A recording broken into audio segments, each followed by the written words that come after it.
everyone, and welcome back to English Pod. My name is Marco. And my name is Catherine. So, Marco, what are we talking about here today? Today, we're going shopping again. We go shopping a lot here in English Pod, but this is an upper intermediate level lesson, so we've got some very specific terminology to cover. Exactly. We're going shopping for a digital camera, so we're going to be talking about very specific, maybe a little bit technical vocab related to this very fascinating and expensive product. All right, I'm very excited. I recently purchased a camera, but we won't talk about that yet. Let's take a listen to the dialogue for the first time, and when we come back, we can talk about some of the really interesting details.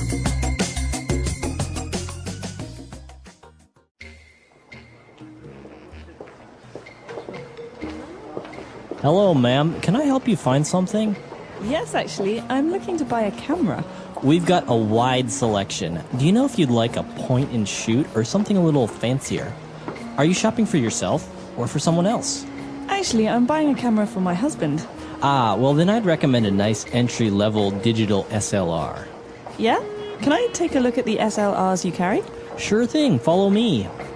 This here is the Canon EOS. Yeah, it's okay, but I'm looking for something that performs better in low light, has a better display panel and longer battery life. The Nikon D60 is a nice option? Yeah, but what kit lens does this camera come with? I don't want some bulky telephoto lens. Well, this one has the, Looks to me like an 18 to 55mm lens. Pretty standard. That'll do. Not like my husband will be stalking celebrities or anything. Can I interest you in any accessories? Do you carry polarizing filters? Polarizing filters? We should. I'm sorry, ma'am. Looks like we're sold out. No, you're not. There are some right here. Oh, well, would you look at that? Polarizing filters. Thanks for your help, Ralph. No problem, ma'am.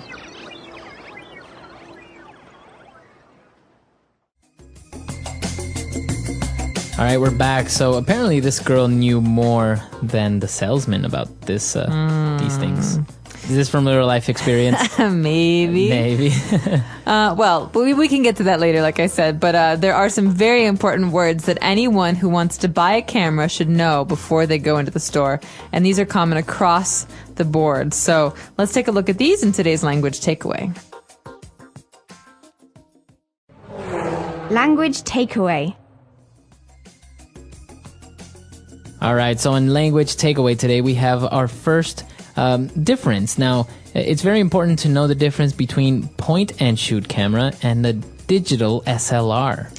Okay, so digital, everyone knows digital now, right? That's the kind of photography we have. You don't use film, okay? It uses a memory card to record digital images. But point and shoot are those little cameras where you just click and it takes a picture. There's no lens, there's no additional lens, there's no special add-ons. It's a small rectangle and you just take normal pictures. And that's the kind of camera that like my mom uses. Like, and that, like, everyone usually I have it in my those. purse and whatever. It's just easy to use. But the digital SLR is a kind of camera that's like the old SLR where you have an attachment of you have a body and you have a lens and they're just much fancier and you have to do a lot more on your own to make a nice picture. Now, SLR, that's an acronym. Do you know what it stands for?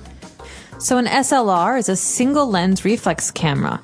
And that means that there's a lot more you have to do as the photographer to make sure that the picture comes out well. Right, so it's really interesting because you can actually play with the lens, like the focus and, how much light you want to allow it to go in. And there's a lot of really, sometimes a little bit difficult things that not many people understand. Exactly. And so I think that's why it's good to do some research before you buy one because there's so many differences across the different cameras. Okay, now both on digital SLRs and on point-and-shoot cameras, you have something that's called a display panel.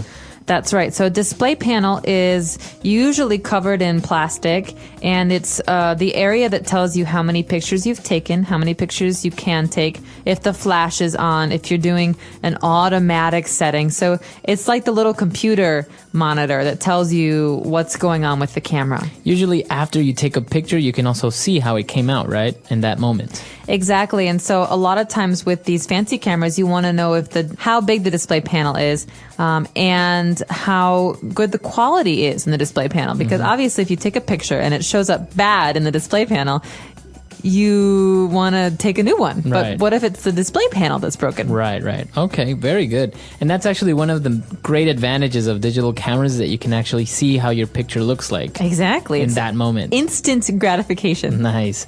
All right, now when she was looking to buy this digital SLR, she mentioned something about a kit lens. Okay, this is fancy camera terminology, right? Because if you buy a point and shoot, there's no lens. It's just the camera.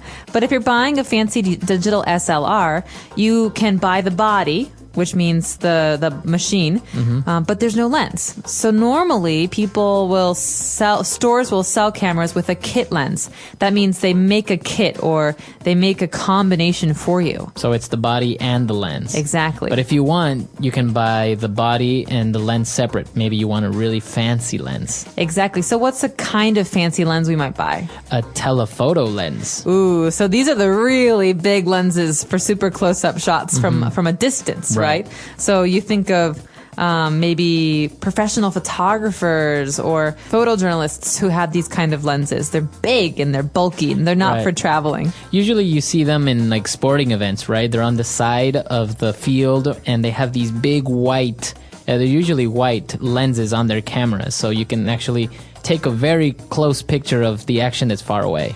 Exactly. And it's really good for those kind of things where you have action or where you're trying to get close-ups. And now if one of these accessories that could go well with a telephoto lens or any digital SLR is a polarizing filter. Okay, so filter is something that takes certain elements out of something else. So we can filter coffee, for example, and it takes the coffee grounds out and leaves the water. But in a camera, a polarizing filter is something we put onto the glass of the lens to change the way that light goes into the lens. Okay. So in this way, you take a picture maybe of a very sunny day and it will look differently if you didn't have this filter. Exactly. And you can also have a UV filter, which does similar things with UV rays in the sunlight. And these are just filters or things you put on the camera, and polarizing means that you're splitting up, right, the kind of light that goes in. Okay, very good. Very technical terms, and but they're very useful, especially if you're looking to buy one of these cameras and you're not very familiar with the terms. But why don't we move on now to some very interesting phrases that we saw in the dialogue on Fluency Builder. Fluency Builder. All right, so on Fluency Builder, our first phrase today is entry level. What's an entry level digital SLR? Okay, well, entry level is something that we can use for any kind of purchase, so any kind of thing that we buy.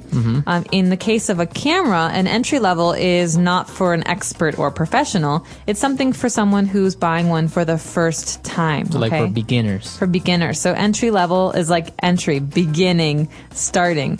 We can have an entry level job where you don't need training or experience, right? An entry-level camera where you don't need long experience with fancy cameras. Or training to know how to use it.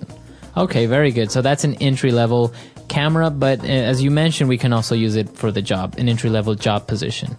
All right, what about our second phrase? Okay, so this one goes with the telephoto lens, right? She says, I don't need a telephoto lens. My husband doesn't need a telephoto lens. It's not like he's going to be stalking celebrities. Okay, so we have this verb here, to stalk. To stalk, that means to follow someone around. Okay. And to look at them and to watch them and to not leave them alone. Now, she mentioned this because this is a very, very interesting and closely associated topic with photographers. You know, you have the paparazzi who follow celebrities and they have these big telephoto lens so they can take pictures of celebrities without them knowing. Exactly. And so you imagine someone in a tree with a big telephoto lens taking a photo of someone famous who's, half a mile away. And stalking celebrities is something that's a bad thing, right? Yeah, it's bad. But it's and very also common. Illegal, I think. And I think it's illegal, yeah. All right. And what about our last phrase? Would you look at that? Well, he said it in a very surprised tone, right? Kind of like he didn't really expect to find the polarizing filters. Right, so he's embarrassed, okay? Would you look at that means oh wow, I'm surprised. Right. Right. So it's awkward, right? So you could say, Marco, you got a little bit of food on your shirt. You've had it for like an hour. Oh my God! Would you look at that? Oh, the That's beans really- I had That's really embarrassing. I've got food on my, right? on my shirt. So this man who works at the store, he's embarrassed because he didn't know something he should know. Okay. And so he says, oh, would you look at that? How funny. I didn't see those. Now we can also maybe use it in a sarcastic tone, right? If I tell somebody, can you bring me my glasses that are on the table? And they're like, I can't find them. They're not here. And then I find them. Would you look at that? Here they are, right? On your head the whole time. That's my mom. Would you look at that? I was wearing my glasses the whole time. All right, very good. So why don't we listen to the dialogue for the last time, and we'll be back to talk about digital SLRs.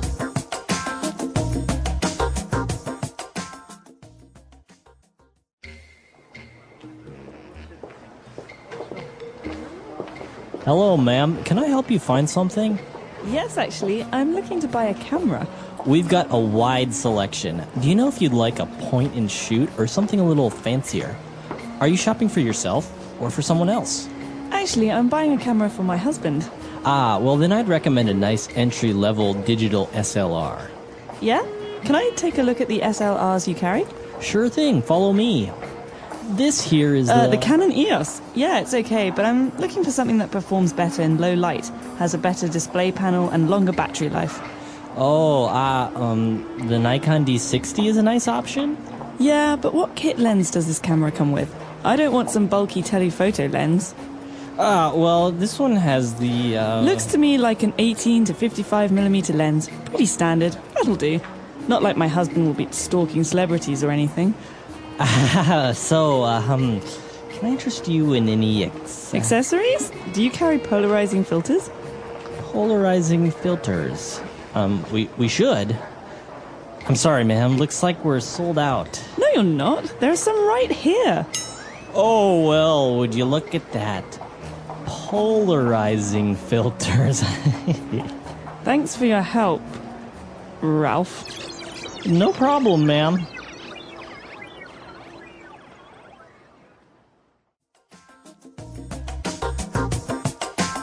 All right, we're back. So you mentioned you recently bought a digital SLR camera. How's that working out? I'm loving it. I have to actually train myself on how to use it because I used to have an old film camera that had it was actually a Nikon as well, and it's different using a digital SLR. There's a lot of things you can do that are very fancy because you actually there's a computer inside essentially. So it's I'm getting used to it. It's fun. And what about the difference in pictures, like from a point and shoot to a digital SLR? Does it really make a great difference? Are you very happy with it? There is a big difference, and part of the difference is that you can control every aspect of the photo, okay? So my digital camera was a small little Canon, you know, the little, what are they called? The power shoot. And it took great pictures because, you know, these cameras have amazing pixel quality, right? They have like 7.1 megapixels or like 9.1 megapixels. So the quality is really good, but everything looks the same. If I have my digital camera, my digital SLR, I can frame a shot and I can focus on one person but make everyone else blurry. I can really make more artistic photos, whereas the point and shoot is great for parties and for just like everyday stuff. Everyday stuff, exactly. Now, what about traveling? You have a dilemma there, right? Because you visit very beautiful places where you would love to take very nice pictures with a digital SLR, but at the same time, the inconvenience of actually, because they're pretty big, all of them are pretty big. So where would you go on that? Would you use the point and shoot or the digital SLR? Well, that's a good question. One of the reasons that I picked the lens that I did is because it's not immense. But I really want to be able to do some like landscape photography, and I travel a lot, so I think it's worthwhile to suck it up and just take the camera, because otherwise, why did you buy it, right? Yeah, that's true. All right, so an interesting topic here on English Pod, and I'm sure a lot of our users travel around, like to take pictures, or maybe are experts on digital photography. So why don't you come to the website englishpod.com? We'll see you there, and until next time. Bye, everyone. Bye.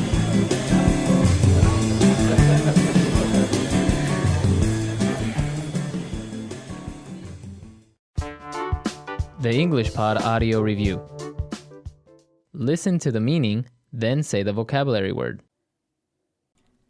Any compact, non-SLR camera with non-interchangeable lenses using automatic settings and simplified controls, generally desired by novices and casual users. Point and shoot. Try to persuade someone to buy, do, or eat something. Interest someone in. A transparent optical device used to converge or diverge transmitted light and to form images. Lens. A camera lens filter used to control the plane of polarization of light entering the lens. Polarizing filter. Simple and appropriate to an inexperienced person. Entry level. Let's try that faster. Simple and appropriate to an inexperienced person. Entry level.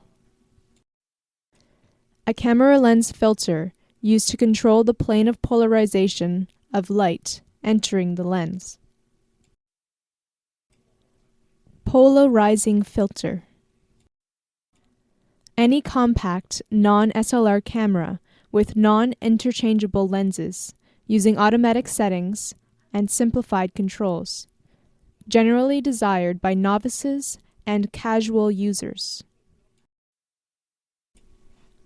Point and shoot.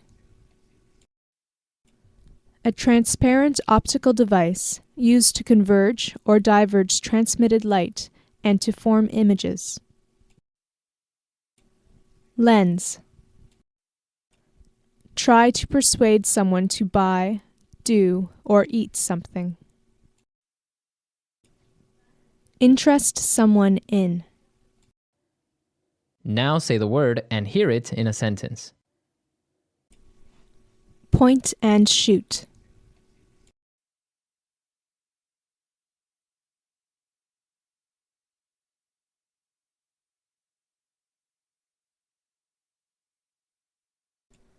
A point-and-shoot camera is also called a compact camera because it is small and the lens can be compacted into the body of the camera.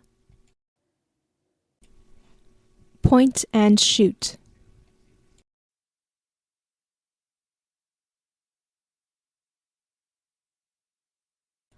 A disposable camera is the cheapest point-and-shoot camera. Point and shoot.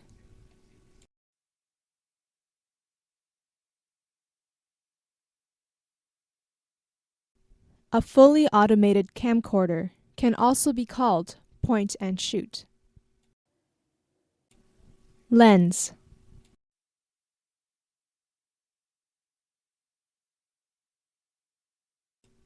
Macro lenses are used for close-up photography.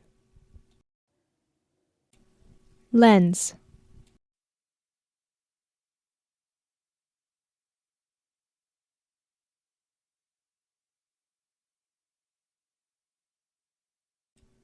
Convex lenses are used to converge light behind the lens, while concave lenses are used to diverge light behind the lens.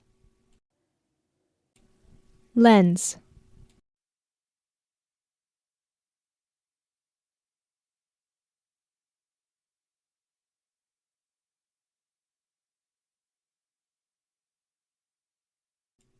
Photographic lenses can be compound lenses, which means that they are made of a combination of convex and concave lenses and other optical devices. Interest someone in.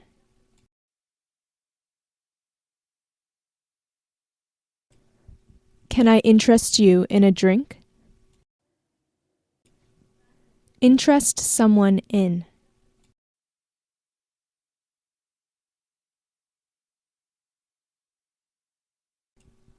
While you're waiting, can I interest you in a tour of the facilities? Interest someone in.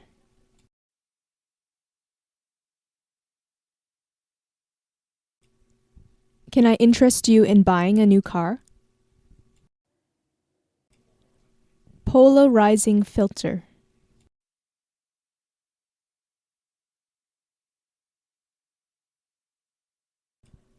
Polarizing filters are also called polarizers.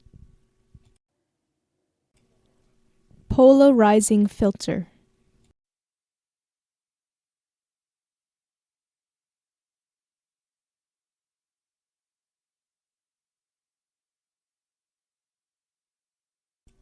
Linear polarizing filters are made for manual focus cameras, while circular polarizing filters are made for autofocus cameras. Polarizing filter.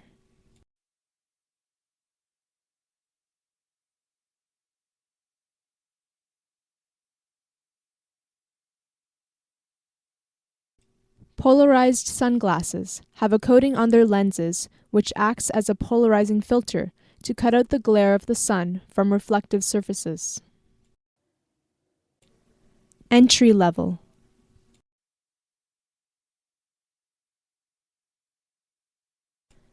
She's offering him an entry-level job.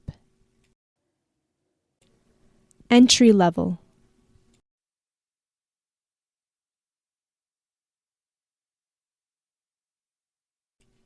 This new entry-level camera has received glowing reviews.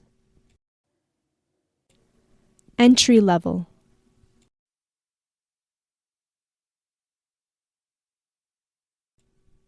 This is an entry-level class.